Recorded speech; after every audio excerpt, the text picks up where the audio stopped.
Hello! Welcome to tonight's live chat. As the title says, we're going to be talking about bad writer habits. I think the perfect subtitle to this is it a bad habit or is it just your process? So we're going to start out just by going around and saying like what you think is your worst writing habit. So I'm going to start top right with Rachel. Okay. My worst writer habit is not writing.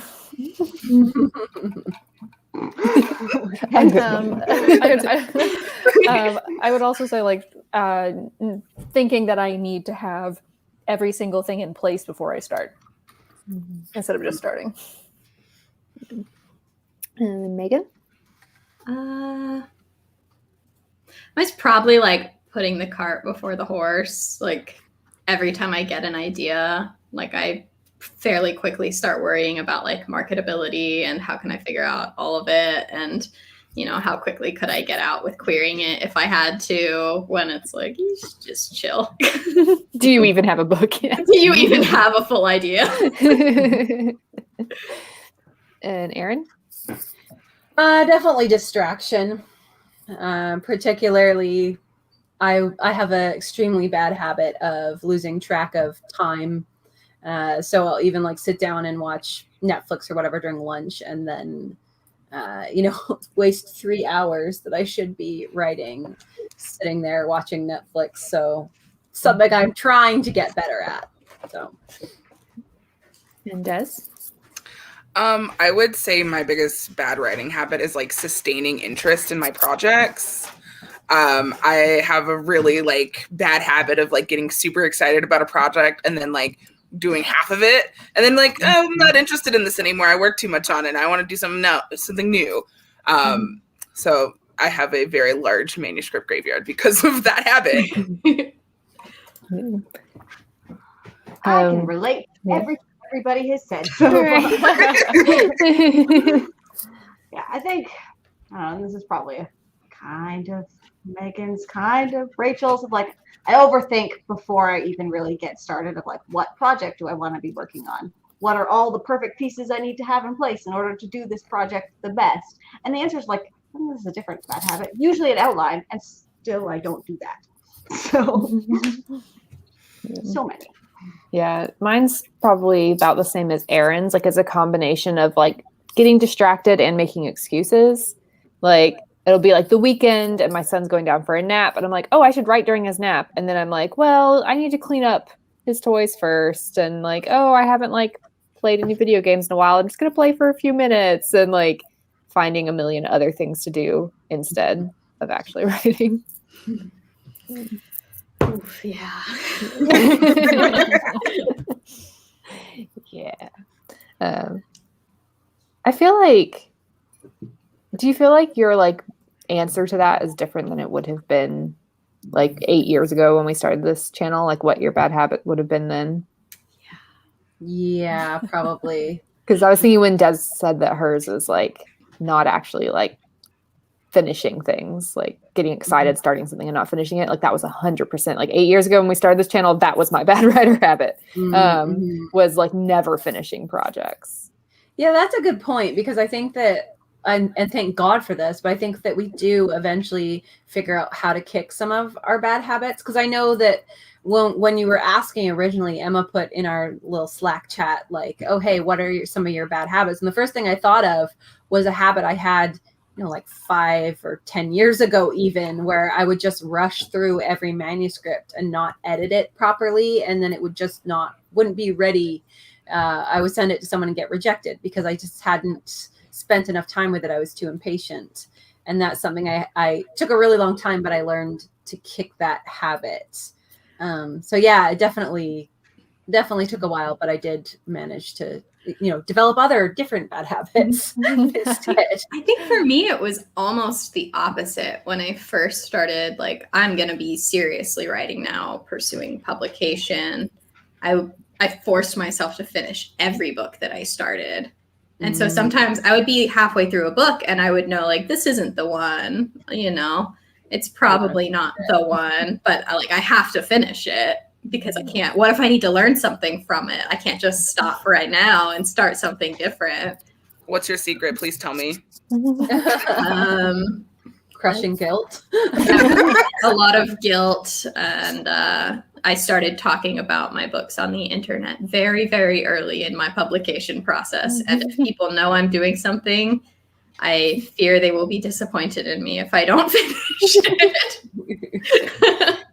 Yeah, I definitely think like all these years of writing have been like learning that balance between like not just giving up on every project, but also not having to finish things that aren't working.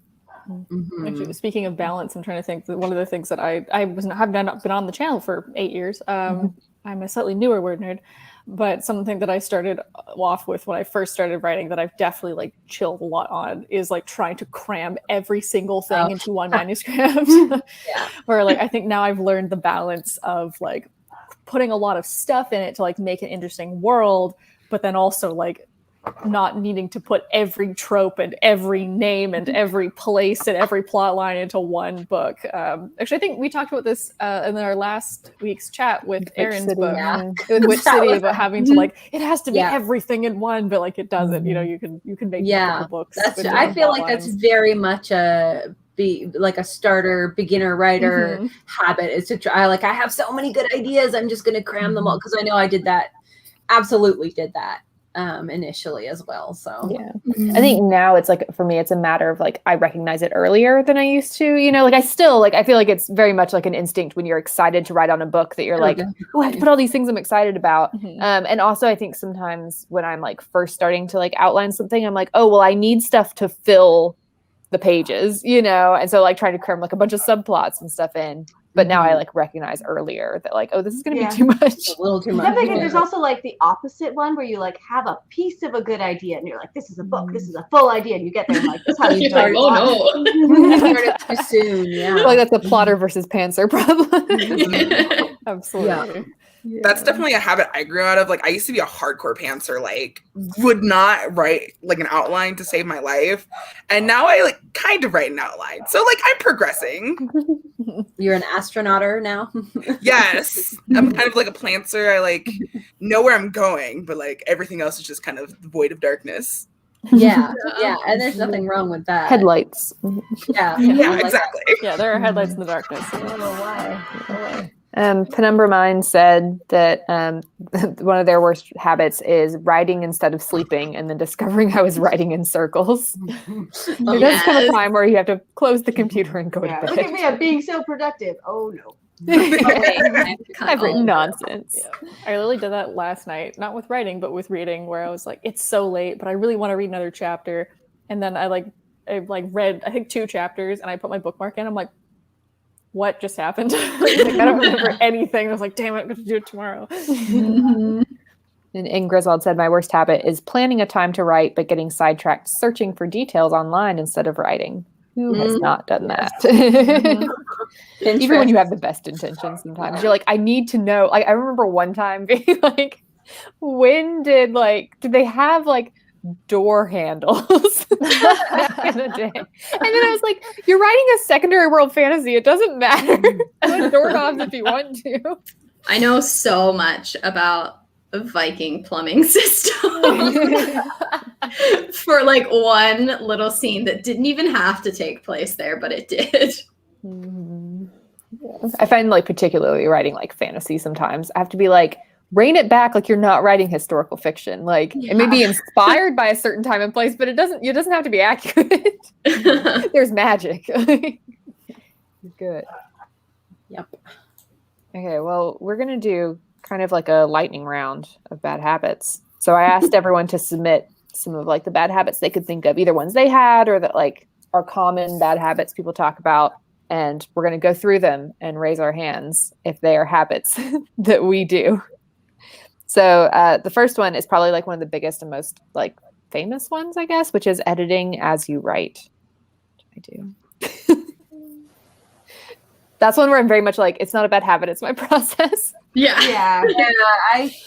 If it's your process, it's your process. Yeah. I get sidetracked, but Yeah. not Like, everyone that feels like does. something that like NaNoWriMo tells you to do and feels like it's supposed to be all the time advice. Mhm. But like, I don't know, it works for me fine. Yeah. So, Yeah. I realize that I don't necessarily like I do edit a little bit, but it's more like a line edit while I'm reading through like what I've written so that I can continue. So yeah, that's Yeah. I will do No. that sometimes. I do that too. Like I'll read like the last like 2 pages I wrote before I write again, and then if I see something, exactly. I'll just change it real quick. Yeah. Like I used to have I would hang out with this one writer friend of mine. We go to coffee shops and write together and then like switch each other's work. And this is I guess like the bad habit because she rewrote her first chapter, I want to say like 7 times. Like Oh, she that never got past chapter 3. That becomes an issue. Oh, it was so infuriating. Okay, writing out of order. I don't. Not I also always, don't think but that's a bad sometimes. habit. don't do it, like that's definitely something that's changed a lot for me since we started. It used to be something I would do more, and now I have less of an idea of where I'm going, so I'm jumping around is way more reckless. Yeah. I do it a lot with co-authoring in particular because it's like it's not my turn to write a chapter, but I've had an idea, so I'm gonna write it right now, and I'll come back and edit it before I put it in. I feel like that's less of a habit now, but definitely when I first started writing, where I'd be like, I'm bored, I don't want to write this scene, I'm going to write something like that happens 17 chapters from now, and then that, like, getting there being like, crap. Yeah. Like Mr. Cake says, I love writing out of order, that's not a bad habit. I'm like, I think where it becomes a bad habit is if you're like always just skipping the scenes that you don't know what to do with, and it leads to like never really being able to go back and weave it together. Of like, I don't want to do this hard thinking now, but also I'm not going to want to do it later. So I thought if I started writing out of order, by the time that I would get to that scene, it wouldn't be right anymore because I had changed details or I had added stuff to the plot line, and then I have to rewrite it anyway. Yeah. So more recently, I've tried to write more. What's the word?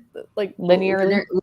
Thank you. More linear. Yes, thank you. Yeah. I think there's a difference between if it's your process or if it's something you're using because you're reluctant to write the hard bits and then it keeps you from writing your whole book. Then it becomes a bad habit. Otherwise, it's your process. Like if you're doing it to avoid a plot hole, you're probably going to make that plot hole worse by like digging deeper. You still have to go back to it.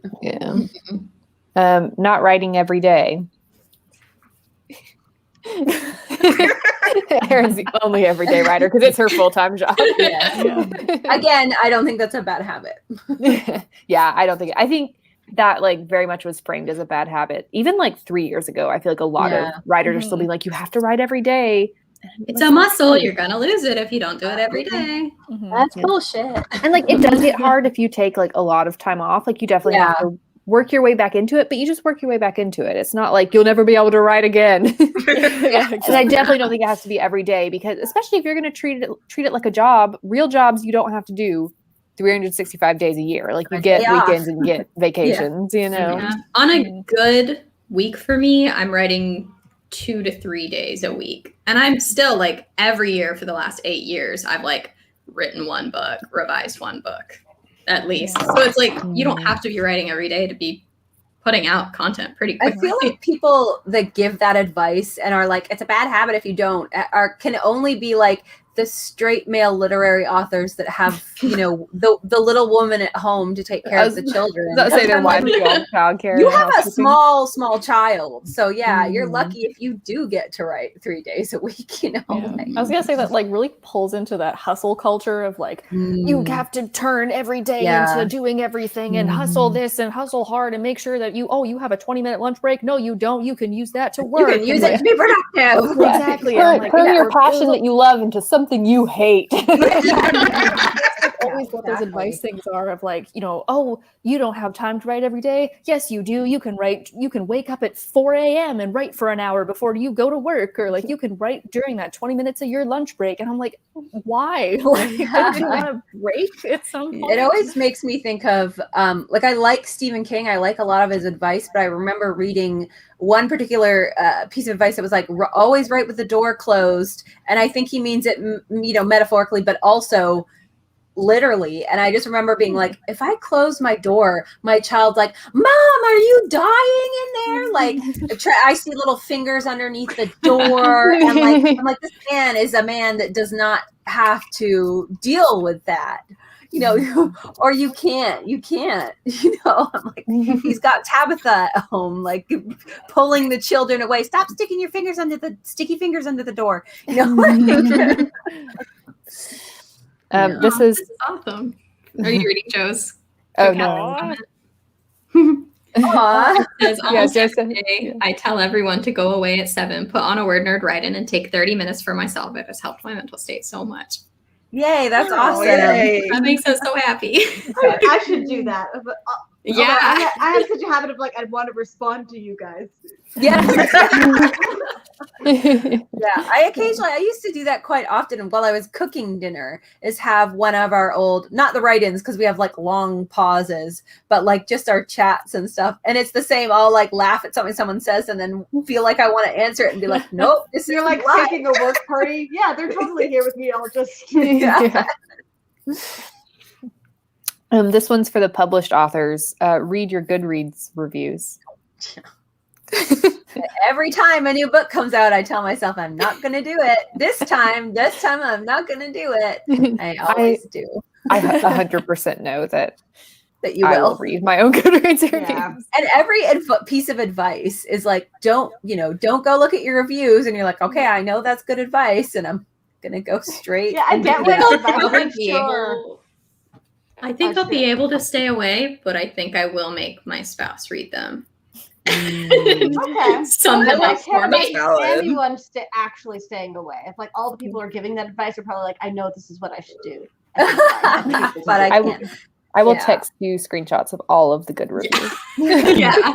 I just trust remember- that my friends will tell me if someone likes it. I just remember Kira Cass calling Goodreads a garden of pain, and like thinking that was such a good descriptor. And then also knowing that I can't stay away from the garden of pain. Like I want to know, because like I will say for Witches of Ashen and Ruin, it's been out long enough that I have had my fill of of the pain, and I have gone enough times and looked and been like, didn't like that. Okay. I'm not, like I've done it enough times that I'm not sticking my finger in the light socket again.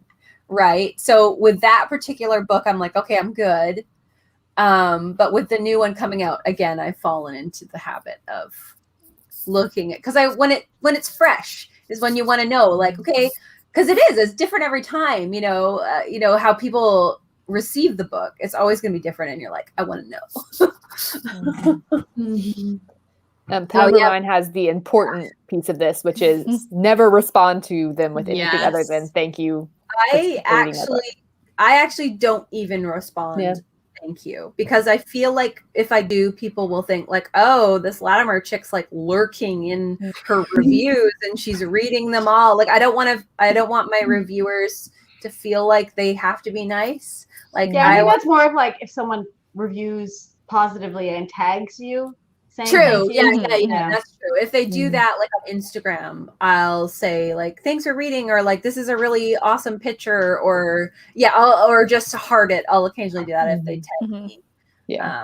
But yeah, it's like you should never reply to a Goodreads review because like you are not tagged. You're not tagged. Yeah, exactly. Yeah. And like I've seen authors that do. Goodreads is not for authors. Where my hands go. Well, not for authors. Sorry, my arms crossed. It was very awkward. But like that's for readers. So if an author is like meddling in there, I think it comes across a little strange. I've seen it, where on Goodreads they've gone through and said thanks for reviewing like through everything, and I'm like, that's not necessarily negative, but to me it feels like I'm lurking. The only good thing I see is like because people can ask questions on Goodreads, and like I've seen authors answer those, and I feel like that's fair. That's true. Okay. We kind of talked about this one, but not finishing what you start. Yeah. These last 2 years.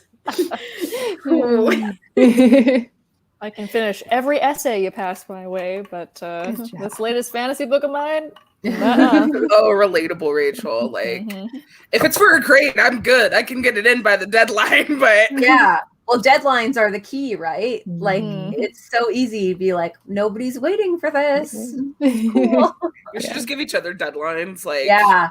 pick fun punishments for each other. Like I will call you Yes. and yell at you if you don't get your book to me on time. I'm you have happy to sit in a bath of ice water for 5 minutes. Whoa, and you don't yeah, get you your took it to the book next in level. time. I Y'all are my like a friends, ransom so, letter like- style. Jeez. You should have finished your book when I told you to.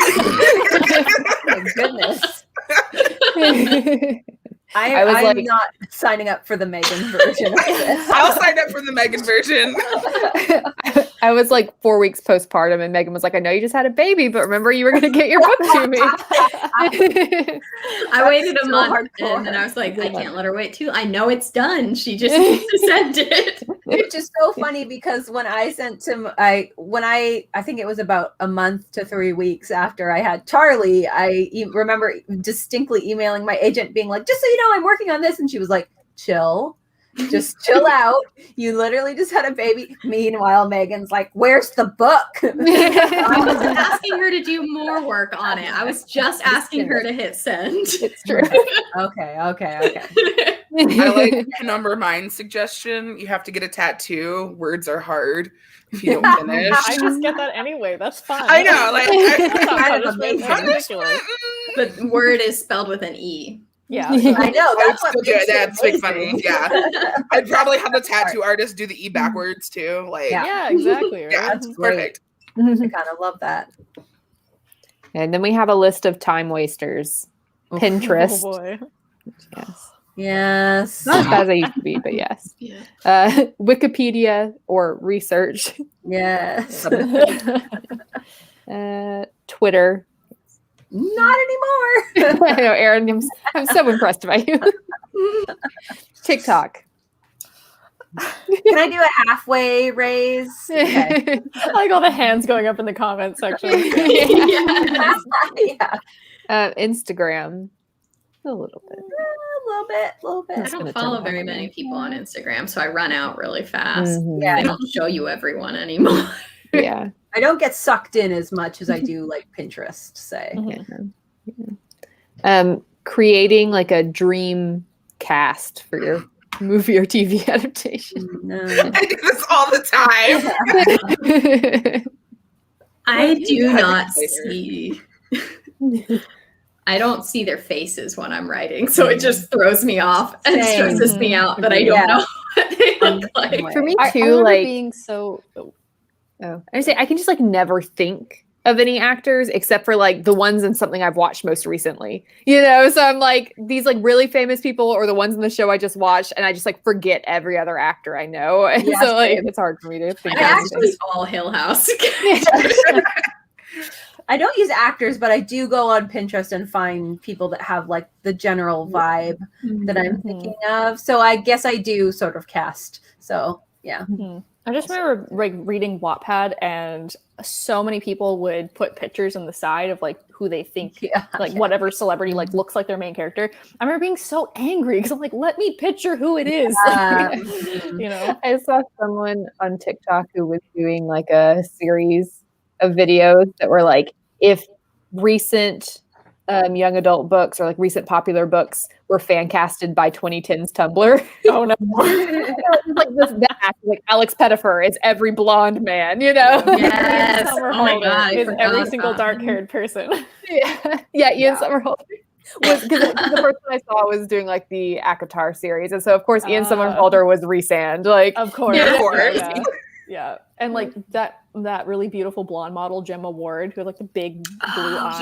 And, Yeah. like, I know Dove exactly Cameron who or you're something. talking about. yeah. No, because like it was literally those people over and over again. Yeah. Or I remember specifically one of those like pretty blonde girls who was then just photoshopped to have red hair. That was- another time waster, researching agents or something else in the publishing process that you are not really ready for. Yeah. Yeah. Not I do that on agents, but- Twitter. I have like a master list of agents that I spent multiple weeks building up and did not write a word for those weeks, but it's theoretically all those agents would rep anything I would want to write in the future. So I only have to adjust it if anyone leaves agenting or if someone new comes up. Yeah, it's not necessarily a waste of time. It's just research. And TV. Ugh. I watched all of Mare of Easttown last weekend and it was wonderful. But I didn't get any writing done. I don't own a TV, so We have 3 in our house. Damn. You have to watch Extra for Rachel. Yeah, you gotta make that my deficiency. Yeah, my deficiency. We're all watching Extra for Rachel. Yeah. Also, who is it? With that. Jennifer Daniels in the comments said video games or like online games. Ooh, yeah. That should be another category too. I was playing Sims this afternoon instead of writing. It was And great then though. your Sims writes a whole book and you feel like you've really done something. Oh yeah, especially when you get to type in your own title. Like I'll name them after books I want to write sometimes, or books that are already like really popular. Like my Sim will write like Twilight, and then I go really really cool. It's great. Procrastinating, like starting the first draft of a book. Yeah. I can spend so much time like brainstorming and outlining. Yeah. Only when I feel I'm not qualified to write it yet, which I know is like a myth. Oh my but gosh. I'll be like, oh, I have this great idea, but I don't feel like I'm a good enough writer yet, so I'll write it in like 2 years. And then in 2 years, you're like, I'm not interested in this anymore. Yeah, exactly. Yep. Yeah, it used to be part of my process that like every book I had written, I didn't start until I had the first line come into my head. And to me, it was like an indication that I knew the voice and everything. But that hasn't happened for like the last 5 books that I've written. So it's clearly not my process anymore. Opening your document and staring at it without actually doing any writing. Sometimes. Every once in a while. I get to the opening point. I usually write 1 sentence. I was gonna say if it's open, if I've committed to at least opening it on my computer, I gotta write at least a couple words. Like I've committed this far. Something's gotta go down. Yeah. Sticking too strongly to your outline when it isn't working. That's another used to habit. I had a huge problem with that. Yeah. It's actually like now a part of my process that like I know I'm gonna write like the first like 10 chapters and then realize it isn't working and go back and like replot everything. So, where I used to be like, no, I have to keep going. I can't go back. Like you know, I have to write the draft so that I can fix it. I'm like, but this isn't the right story. When I outline, so this is, I guess you could consider this a bad habit. It hasn't really failed me yet, but sometimes I don't outline the whole book. I'll outline by like act. And so like, I know what's going to happen in this act. And then that way I still have the feeling of discovering something new. So I'm not bored. But like also it comes a lot of plot holes. So, you know, you got to commit to the plot holes or. Never gets the book written. Yeah. And then the opposite, going too far away from the outline and getting lost. Done that before. Yep, that's like a used to for me. Yeah. Yeah. But definitely like that was the first book that I ever like wrote. I think I did when I was about 15 to 18. And it like the plot line went like truly like all over the place. Just because I kept being like, oh, this would be cool. Again, that thing of like, I got to put everything in. So then I was like, this would be cool. And then eventually loop it back around and be like, oh man, I forgot that I even mentioned this person, 7 chapters ago. Got to write them again. Big mood. Yeah, it was rough. I finished it, but it was rough. I finished it, but at what cost? I don't even know how many words it is. It's so many freaking words, and it's like just not good, But I finished it, so. I hope no one has this bad habit, not saving or backing up your work. I've done that once, and I cried so much. Yeah. Yeah. I do everything in like online word processors. So that Never again. No Microsoft Word for me. I'm still guilty of the Microsoft Word, but it hasn't happened to me in a long time. So I think Microsoft Word has changed so that it updates every I've gotten really good at it. Yeah. Word has a cloud now, so it's not as dangerous as it was like 10 years ago. You're not risking as much. The broad bad habit of comparison to other writers or to other books. or to Two other people's hands. careers, or to other people's anything. Yeah. I was one of my I Truly. considered for like my biggest bad habit was one that Leah recommended for this, which was like comparing your like first draft to like published books. Yeah. And I'm not as bad as I used to be. I used to be really bad about that. Yeah, if we had to pick a worst bad habit, that would probably be mine. And it's hard too, the longer you're in publishing, the more like people lap you. Like people who you saw come up way after you started. Yeah. They are like on their third book deals and you're like, okay then.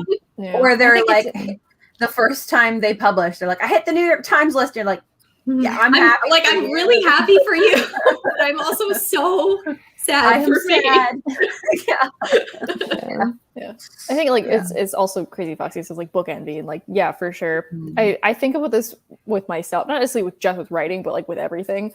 Is you are all like everybody is moving at their own pace, and like of course that's like such an easy thing to say and be like, oh, it's fine, like everyone's moving at their own pace. If you need to take extra time, but like everyone's life is so different that's also something that you can look back on and be like, okay, well maybe I don't have a best-selling book, but I like traveled to these places. I changed jobs 3 times. I had a child. I got married. I got divorced. I moved my house. Like all these things that are like a global pandemic. Pandemic. So it's like, it's very different, and everyone deals with it differently. So you kind of have to just be like, well, that's not my life, but I'm still gonna do my thing.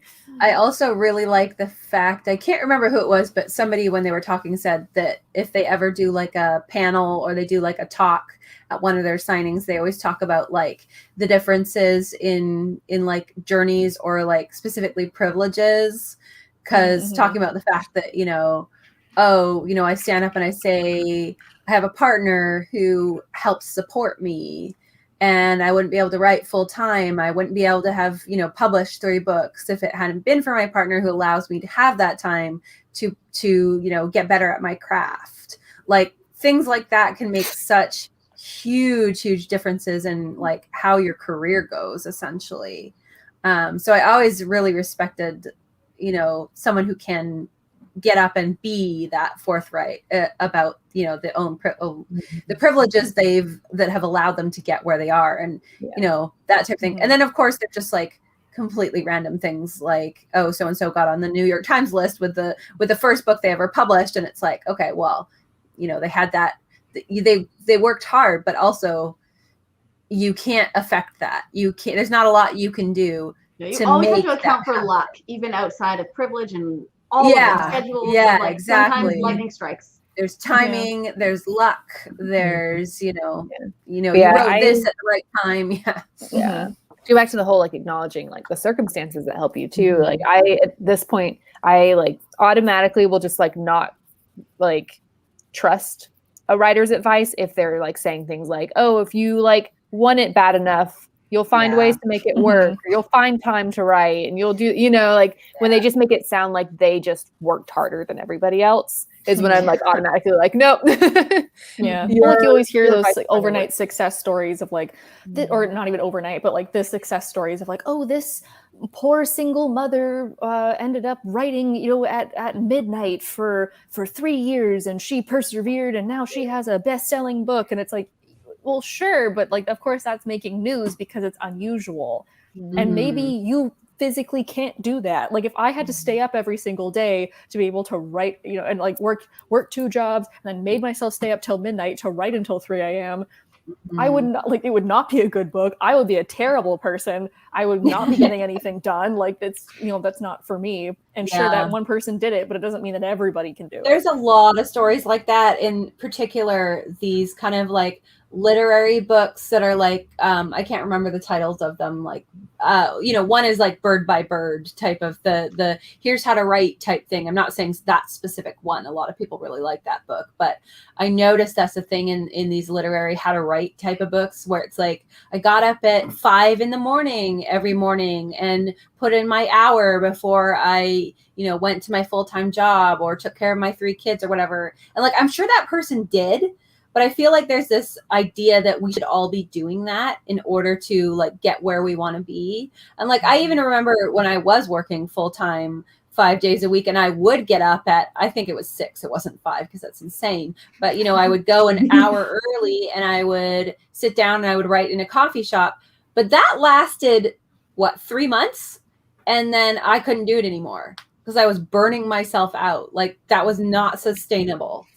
So Yeah. Actually, I think Joe Catherine in the comments just said you shouldn't have to sacrifice your health for success. Yeah, and I absolutely agree to that. But I great think a lot of comment. other people are saying that, like inadvertently saying that you should. Like that's not healthy. Yeah, I think it takes. Yeah, it takes a while to get the balance, like with all of these things that are bad habits, but not really most of the time.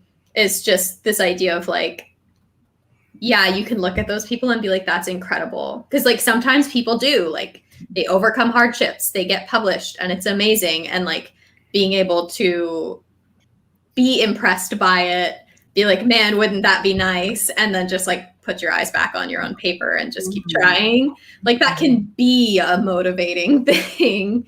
It's when you kind of let it get to you and be like, well, this person did it and this person did it. Like, you know? Yeah. And I think it's what Rachel was saying, I think, about that productivity culture that can be really damaging, particularly for creative people. Because like, I know for me, if I am blocked or like tired or after a certain project, there's no amount of hard work that's going to make a good book. You know what I mean? Because it's not hard labor. I don't go down and, you know, hit a nail with a hammer. It's not mechanical like that. You know, you need to be in a certain mindset to get creative stuff done and to write a book that's actually good versus you just sitting down and, you know, pounding out words. So yeah, I think your mental health is obviously going to really affect that, and physical health as well. So there's that to think about. Also, like most overnight successes are not as overnight as they look. I would highly recommend listening to the Ride or Die podcast, hosted by Clarabelle Ortega and Kat Cho. It's really amazing. And they particularly interview authors who had long roads to publishing. Ooh, that would be good. Yeah, the Julie C. Dow interview they did a while back, like kept me writing at a time when I was like, maybe I'll just give up. Do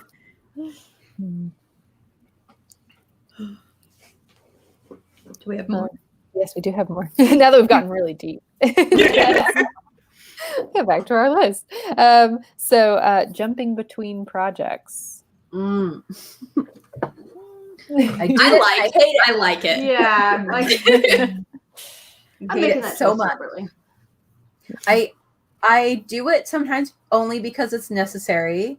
Right now, I'm currently trying to work on a synopsis and a project as well that's like drafting something. And it's only because if I don't do it, I will then get out of the mindset of the project I'm drafting and have an extremely difficult time getting back into it. So I do sometimes have to do it, but I hate it. I absolutely loathe it. Finding excuses not to write. Good at that. So many things I need to do. And they are things that need to get done. Yeah. Like they always are things that need to get done. Yeah. Working with the TV or something else distracting on in the background. So much all the time. I like every once in a while I'll try and do it, and then I remember that I can't.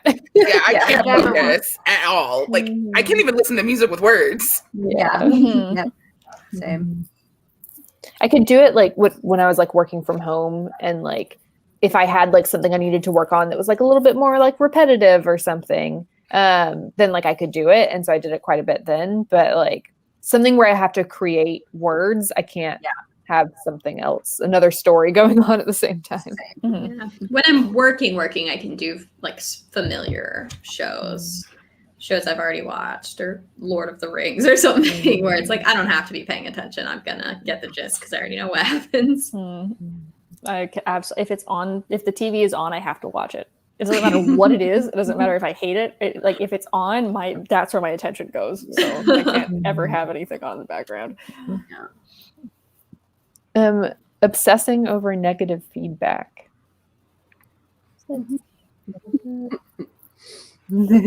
Sometimes.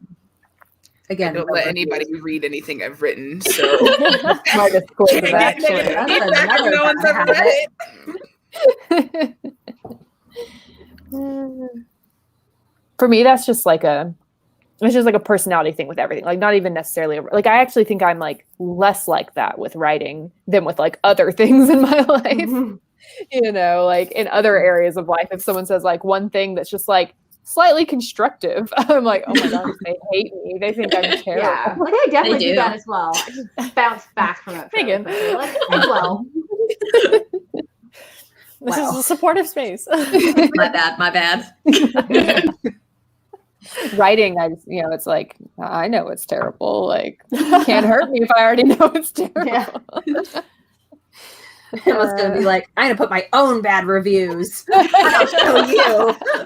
She 1 stars for going On Goodreads. This was terrible. The authors who give themselves 5-star reviews on Goodreads, and I'm like 1 star. Was not good. Did not enjoy. Can't believe this took her 5 years. hated every minute of it. Even my mom hated it. Getting too hung up on this is really a really specific submission we had. Getting too hung up on character names and the title of the book.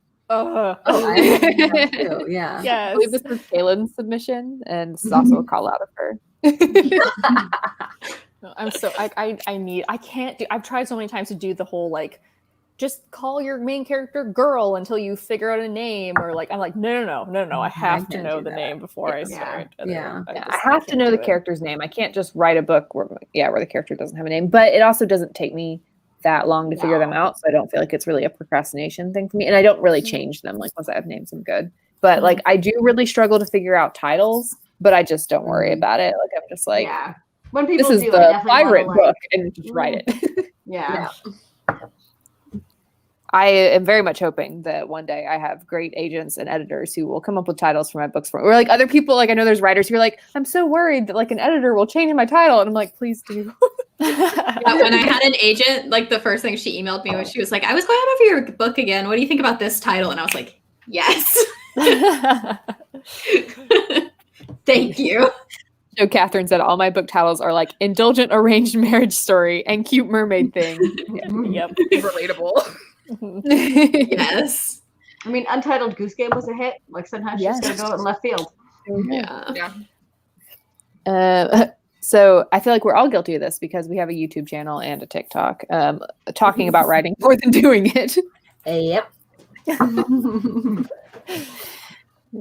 That is the whole point of this channel. The ultimate procrastination. Listening to advice that you know doesn't work for you. I did this a lot at first. Yeah, that's a used to thing as well. That's like a used to, and like every once in a while, and it's not even so much that like I know it doesn't work for me, but like I see someone's advice, I'm like, that sounds so amazing. This is gonna transform everything for me. I do that sometimes too. I literally bought a book like a few months ago that was like, write 6,000 words in a day, and I was like, okay. Damn. Did you say you read it? Yeah. Did it work? No. And I am someone who I can do like 10K days, but I hate them. They're so draining. It's not like something I could do every day. At what cost? Yeah, right. At what cost? Exactly. Obsessing over the publishing side of things and or thinking you have control over it. Yes. This is a combination of a bunch of bad habits that people listed that I was like, those are really specific. Yeah. I think it's like really easy to be like, I'm just going to sit here and daydream and come up with a 5-year plan of things that I don't have control I over. feel like it's a similar issue to writing out of order because you're avoiding like an issue in the story of like, I don't know how to write this, but what's going to happen when I'm done? True. This is the issue I ran into with the Passion Planner when I love that planner. I was looking to buy it the other day, but it's all sold out, which is dumb. But they had the like 2-year plan or the 1-year plan or whatever. And I'm like, this is cool and this is a great idea, but I have no control over my goals. Like my goal is I want to publish a YA series or a middle grade series. Like I don't have control over that other than the steps of write the book, revise the book, send it to my agent, which is great. But the step after that is like, maybe not sell it. And then what? Like write another book, I guess. Yeah, like I so don't you do need like to write that down. over 2 years writing 2 drafts, but like it's not really what you want to be doing. Like you want to write this book, sell this book, edit this book, all of that. So you can't write down just the like, this isn't actually my passion plan. This is just You need like a reality. like a flow chart. That's like if sells, then Yeah, I literally if did not, that last loop it time. until If not, write this other idea. And then I was like, I guess. That's what I ended up doing. I just adjusted it. Yeah. Being too precious about things that need to be cut. No. I'm happy cutting stuff. Get it all out. Rewrite it from the I beginning. cut too much. Yeah. I go back and I'm like, wait, I need that. I know I've like cut things and then I get further into the book. I'm like, oh, I forgot that was important. Oh my God. I forget what I've written a lot.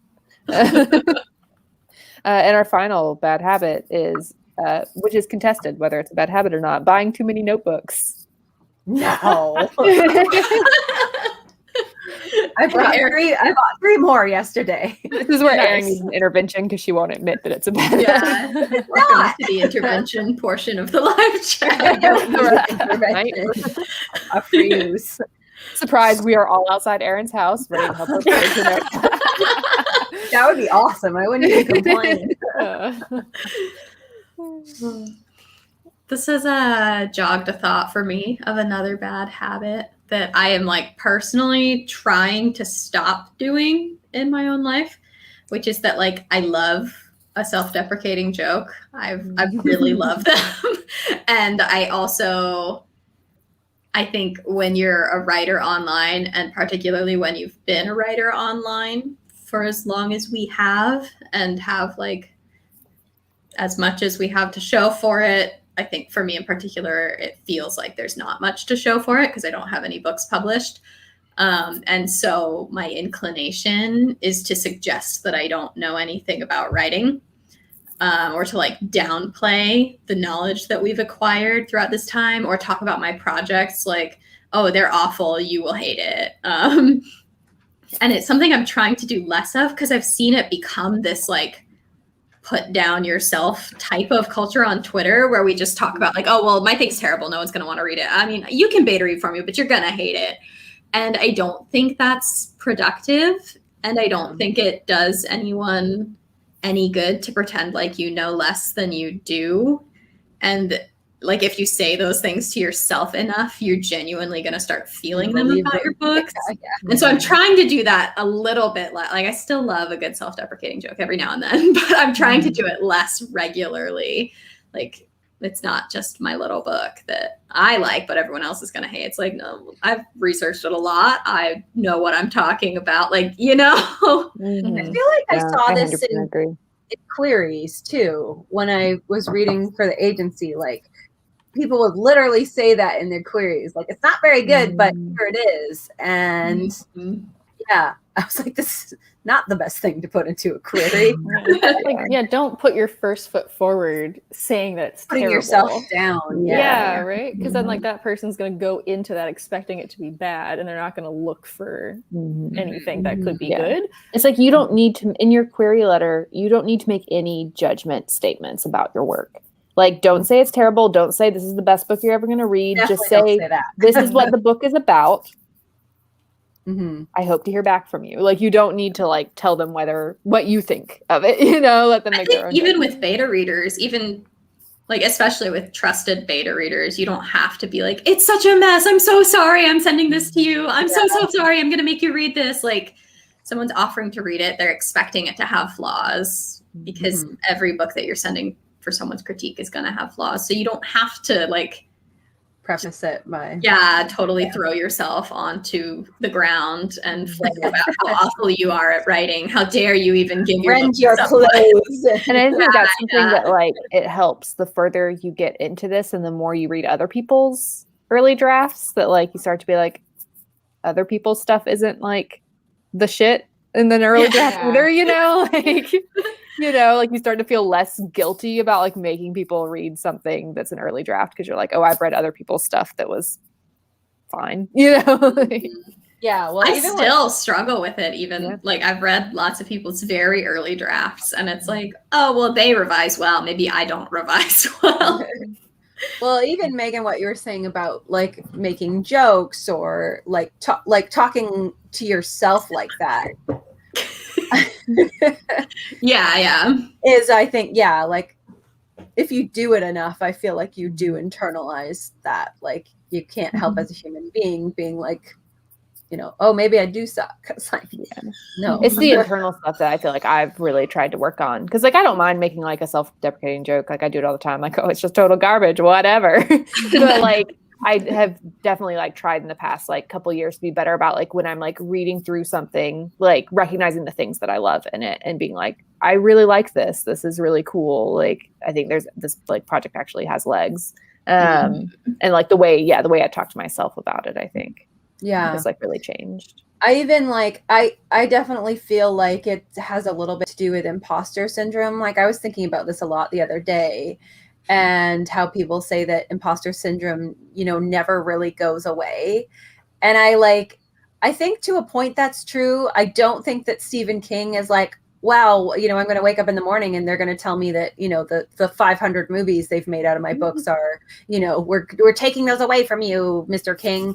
Like, I think there are certain people that have probably like, you know, progressed to a level of they don't have the same imposter syndrome as most of us do. But like, I know that I will still go into a bookstore and be like, if I'm saying to someone, do you mind if I sign these copies? I'm still very like nervous almost, or I want to be like played off like if they're like, oh my god, you're an author, I'm like, yeah, you know, like I want to be like shy about it. And so I'm trying to be, you know, more confident. I'm trying to like let myself talk to them more. I don't know, just acting more confident in general. Just not being afraid to talk about the book to them. You know, say something like, oh, can I get an author? That's one thing I did last time. I went in yesterday or the day before and said, oh, can I get, you know, one of the signed copy stickers? I'd love to put that on there. Are you going to order more in? I would really appreciate that. And just being more like taking charge of the conversation a little bit more in a polite way, of course. Just the way any other author would, and not, you know, I don't know, like just being quiet and meek and like not daring to ask for anything type of thing. So, because it's very much an imposter syndrome. Like, oh, who am I to walk in here and demand they get me a sticker? You know, like stuff like that. You know, and must go through life with the confidence of a mediocre white man. Who do I think I am? You know, Susanna Clark, the woman who wrote the Hunger Games. Like, no. I do think bigger authors also deal with this. I've seen like Victoria Schwab talks about it a lot on Instagram. The idea of like, what if current me isn't as good as past me? Like knowing like I have written something that was very well received. So what if? And so it's kind of just like one of those things that I'm trying really hard to start now because I know there's going to be bigger worries in the future. Yeah, I guess like as a big author, you would almost compare yourself to your past self, which is a whole nother level of imposter syndrome. Yeah. And I love seeing her talk about that on Instagram, but then every now and then I have to mute it because I'm like, it's so far away from my current problems. And I think part of like why that gets stressful is that like you do sometimes have like an author that like, oh, you like really love this one series they write, and then they like write stuff in the future and you're like, oh, I don't like their later stuff as much. Or you even see that it's not as popular as the early stuff, you know, and so you're like, that can happen. Well, like there's also that idea of like whenever you're doing something or just even like in life, you need to have an upward trajectory. And so when it comes to writing books, like, oh, every single one has to be better than that first one. But it's so difficult to do that because like it's so subjective of what people are going to like, or like what the trends are, or maybe even like your mental state while you're writing the book is going to affect the voice. And then you kind of have to accept that like not every single one is going to be like the best, the greatest, the most best selling. That's a And little then bit. have ones that like aren't quite, maybe some people really love them, but like not as many people will like them, and that's okay. And you can move on to a new project in the future. Yeah, that's a little bit scary to me. Like, because I've had like I joke a lot of the time, like, oh, I want to be, I want to be as popular as J.K. Rowling. I want to, I want that. And then, I don't know if it's Megan who like, I would never want to be that. Yeah, I never want to be that popular. Thank you. But that is a bit terrifying to me, the idea of having that kind of like one-hit wonder series and nobody wants anything else from you after that. You try to write other things and people are like, no, we just and like nothing is as good as that thing you wrote in 1990 whatever. Like that, or even if it is better, people just don't like they it. still don't want it. Yeah, that's a little bit like I'll joke about I want to be that popular, but like that's a little terrifying to think of that happening. I just want a sizable enough dedicated group of readers who will guarantee that my publisher will keep buying my books and no more. You want the V.E. Schwab type of career. I want like Trisha Levenseller type of thing. Okay. Yeah.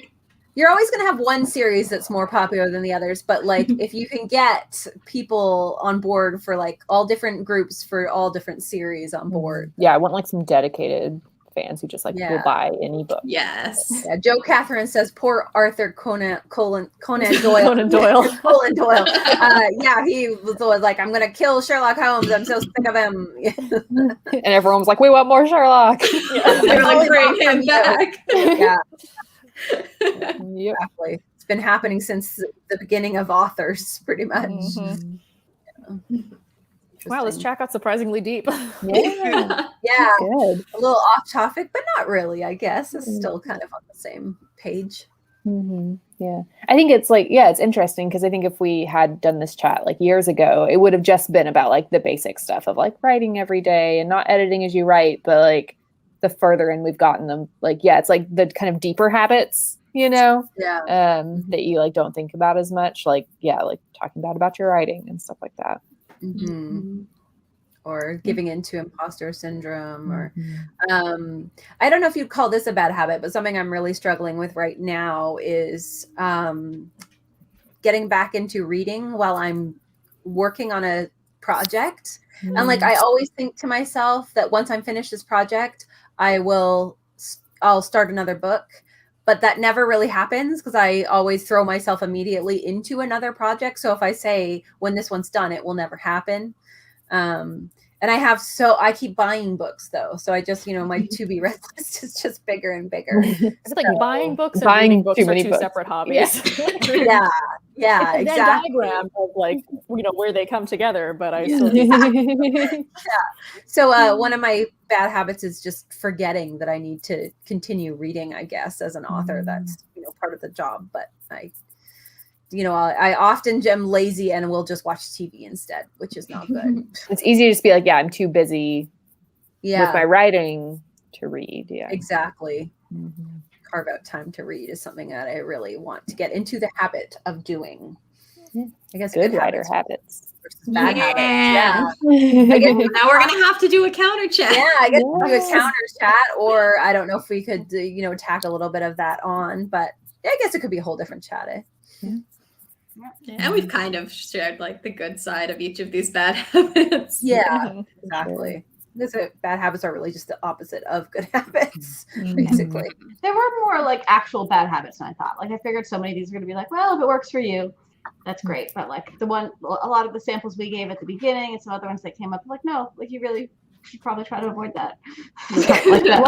I feel like the ones you really should try to avoid are the ones that like prevent you from getting any writing done. Like everything else, if it works for you, it works for you. Do what you want. But like if it's preventing you from actually like accomplishing your goals, then you should address it. And it's not a good habit. Yeah.